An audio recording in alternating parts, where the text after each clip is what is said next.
Hello and welcome this March 12th, 2022. It is a Saturday and welcome once again to another episode of Misfits of the Galaxy, my vlog series where I go through the process of putting together the campaign for my podcast group. I am your host, Gray. You may recognize me as one of the players in the Isle of Misfit Rolls podcast. If you do not know about our podcast, I'll put a link down below. We'd really appreciate the support, and I'm fairly certain you'll enjoy what we do. Anyways, additionally, we have recently moved to our second season of Isle of Misfit Rolls, and as a result of that, we have transitioned to a Twitch live stream. So you're all more than welcome to join us every Tuesday, 9 p.m. Eastern Standard Time. We normally run until about 11:30. So if anyone wants to join us, welcome. You'll get to see this ugly mug react in real time, as well as my fellow players. So let's go into it right now. It's been a really last week was a really weird week for me, so I'm just going to work with what I have material-wise in the because I haven't really had much chance to work on figuring out what I want to do with the setting beyond that. So I'm working with what I already had kind of written down. So I'm going to talk about currency as well as the Cabal today, uh, as well as banking. So when you're dealing with a galactic setting like the verse, obviously you're going to run into situations where it's like not all currency is going to be identical. Sure, you could do a standard where it's like, okay, everyone's using gold coins, everyone's using silver, copper, etc., etc. Standard D&D currency. But that doesn't necessarily mean that every coin is going to be the exact weight, exact shape. There's no guarantee as to the like the quality thereof, like the purity of the gold or silver or anything like that. And in some worlds, metals like gold are exceedingly common place. While in other worlds, it is there'll be such scarcity of it that it's problematic to use that as a currency in the setting. So, with that in mind, uh, in the galactic verse, there are two types of currency. The first is the gold standard. Many of the species, like the Elven Empire, and that still use the terms like gold and silver and what have you. Although their coins that they mint don't necessarily have very much, if any, gold or silver or copper in it whatsoever. What's important about their currency is that it's stamped in a way that is exceedingly difficult to forge. Additionally, currency from other worlds where the minting process is not as refined or anything like that, the standard gold currency is still being used.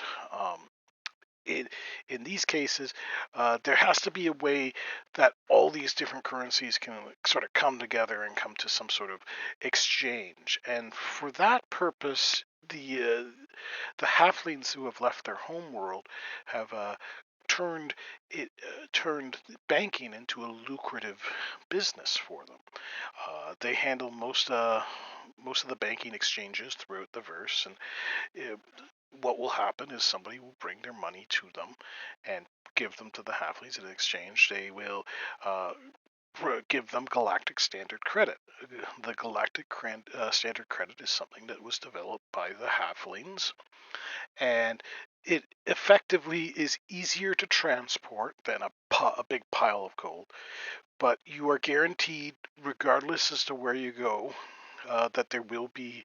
You're pretty much guaranteed any MAW station, not to mention any advanced or magic tech advanced society throughout the verse will have a halfling bank. And while they're not necessarily interconnected wholly, uh, they are all willing to accept the credit currency of the other banks. It's pretty much a guarantor, like sort of like a note that was used. is used in more ancient times in our own history when banking was first being implemented. It guarantees that this person has put a certain amount of money into one of the banks, and so now they can go to a different bank and they can present. In this case, they're presenting the credit, and they can withdraw money from that bank.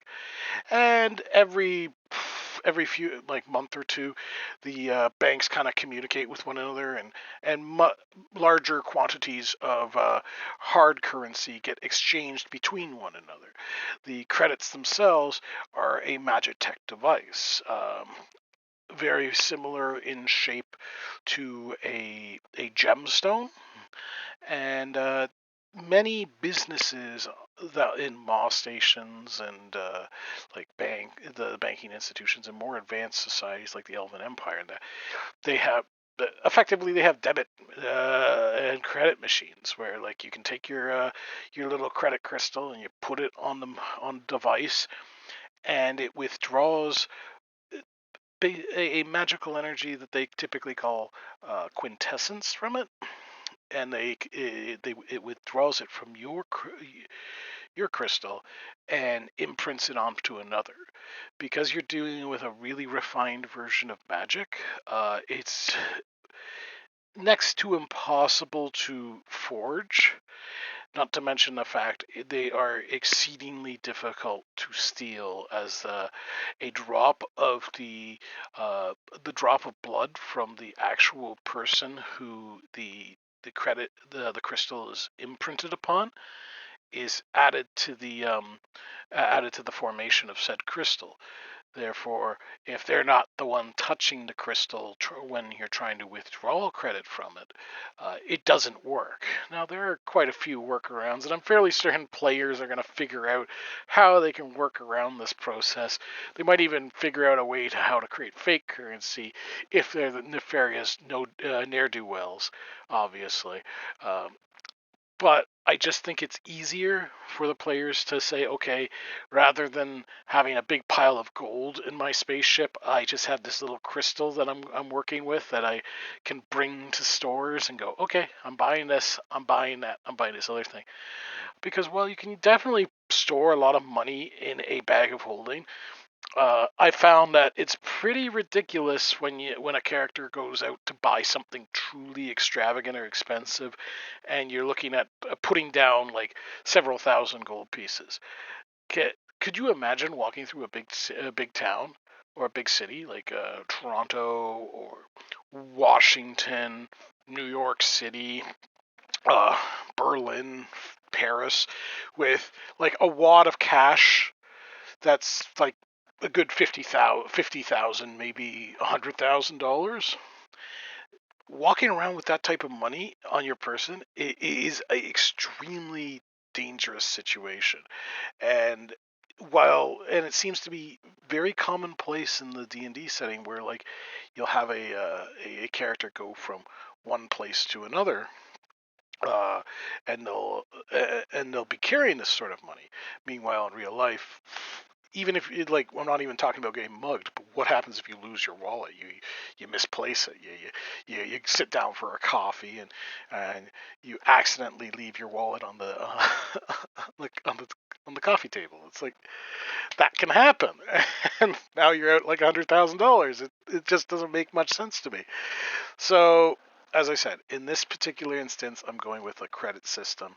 The characters can go to other planets, and hard currency is typically welcome anywhere, but they're definitely going through a transition period like we are in North America, where, well, hard current, where paper bills and coins are still being accepted at most venues. Additionally, on top of that, pretty much every business I encounter on a day-by-day basis, I'm not certain as to everyone else, has an ATM machine for interact payments, or at least a debit credit card machine. Anyways, so that's explaining currency to a certain extent. I am still going with the standard, which is lowest denomination is copper, then you have silver, then you have gold, then you have platinum. I never understood why we had Electrum in the older iterations of D&D to begin with. It really doesn't make much sense as a currency to have something between gold and silver. If you want something like that, you have like a half gold piece or something like that. There's no real sense to have Electrum. Anyways, next is the Cabal. The Cabal, I'm hoping to kind of get through it in the next 5 or 6 minutes. Please bear with me. So, in most settings, there's like unless it's part of a character's backstory or something, some part of an adventure, the notion of selling one's soul to a fiend is often scoffed at or rejected outright due to the incredibly high price one has to pay. One has to pay by selling one's soul. Um, in most games I've played in or run, it will either be a plot hook where you have an NPC who sold their soul, like a villain or something similar, or a Warlock PC has done something similar.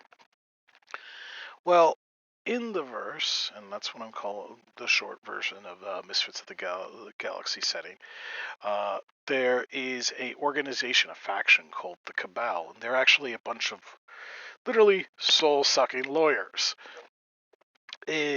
Several hundred years ago, I'm reading my own notes here. Just bear with me one more. There was a high-ranking fiend devil by the name of Belphegor, who ended up on the material plane.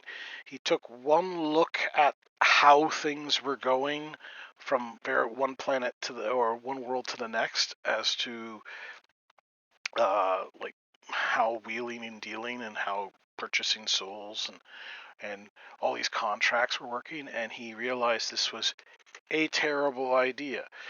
Typically, only the desperate or the foolhardy sell their souls, and oftentimes it's already an evil person who's probably going to end up in hell that's going to end up selling their soul. So there's not very much return on a devil's investment for purchasing someone's soul, and if they do, they often spend more in material resources than the soul is actually worth in their opinion.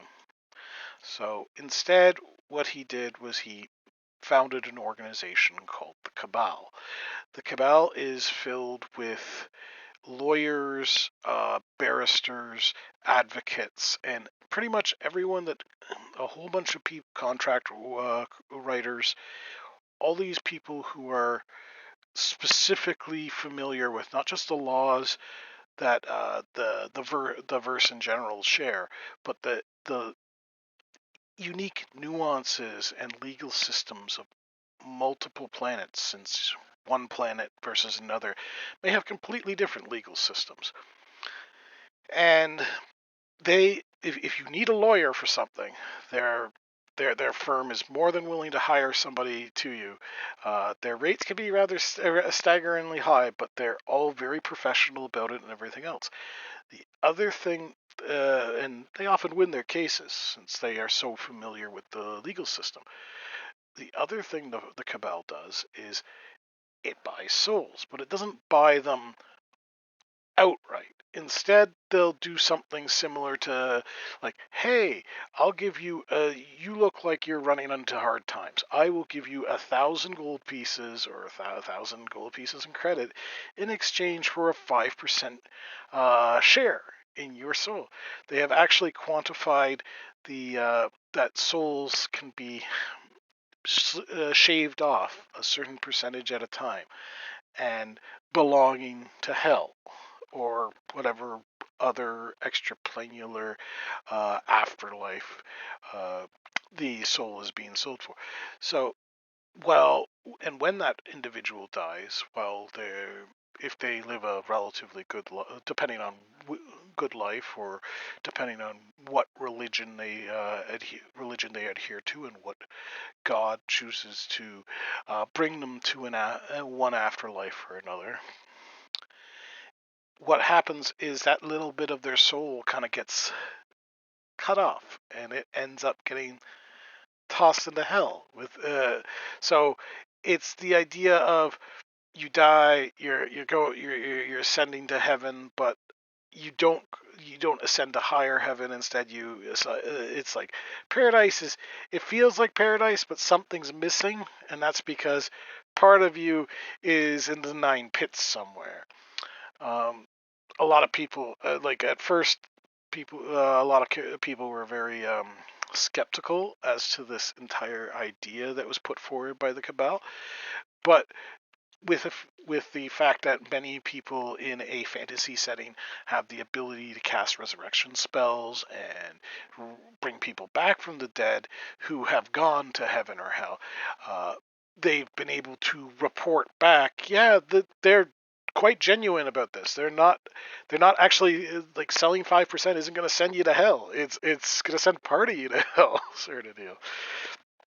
And through this intricate like legalese and contract building and all that, uh, Belphegor has become a extremely powerful and influential uh, uh, devil in hell, to the point where Asmodeus might actually be looking at giving him a position as a ruler of one of the nine rings, uh, pro- provided that the other archdevils, one of them falls into ill favor with him, with Asmodeus. Needless to say, the members of the Cabal most often are of infernal descent. While there are a few devils working amongst their number, the reality is they're few and far between, aside from a few imps here and there that are used as almost like messenger couriers and the like. The most common people of infernal descent that you will find uh, in the Cabal are tieflings, and they hire the best, the brightest, and the most beautiful, because a winning smile and a clever mind will get you get your foot so much further, or perhaps tail so much further in the door than brute force in this particular profession. So, if how does that pan out mechanically in the game? Well, I'm putting together a sort of chart right now where if a character does want to sell their soul, part of their soul, I'm trying to figure. I'm putting a chart together as to how much it's worth. The chart is being put together based off of whether somebody else already has like an active ownership thereof, aka warlocks and the like.